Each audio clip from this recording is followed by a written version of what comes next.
நேரம் நல்ல நேரம் யூடியூப் சேனலுக்கு உங்களை அன்புடன் வரவேற்கின்றேன். செப்டம்பர் மாத ராசி பலன்கள். முதல்ல துலாம் ராசிக்காரர்களுக்கு இந்த செப்டம்பர் மாதம் எப்படி இருக்கின்றது அப்படிங்கிறத நம்ம பார்த்துடலாம். 9ல் குரு இருப்பதினால இந்த வருடம் முழுவதுமே உங்களுக்கு சிறப்பாக இருக்கும். அது மட்டும் இல்லை, குழந்தை பாக்கியத்திற்காக காத்திருப்பவர்களுக்கு குருவின் பரிபூரண அருள் உங்களுக்கு இருப்பதனால இந்த வருடம் கட்டாயம் குழந்தை பாக்கியம் கிடைக்கும். அது மட்டும் இல்லை, 11ல் சுக்கிரன் வருகிறார். வறுமை நீங்க போகின்றது, கடன் தீரப் போகின்றது. விரய செலவுகள் அதிகம் வரக்கூடிய ராசிகளில் துலாமும் ஒன்று.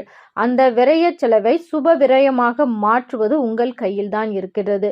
செப்டம்பர் 14ஆம் தேதிக்கு மேலே தான் சுக்கிரன் 11ஆம் இடத்திற்கு வருகிறார். துலாமுக்கு அதிபதியே சுக்கிரன் தான். அதனால உங்களுக்கு இந்த மாதம் முழுவதுமே ரொம்பவே சிறப்பானதாக இருக்கும். ஆனால் ஒரே ஒரு விஷயத்தில் நீங்கள் கவனமாக இருக்கணும். கணவன் மனைவி இடையே விட்டு கொடுத்து செல்ல வேண்டும்.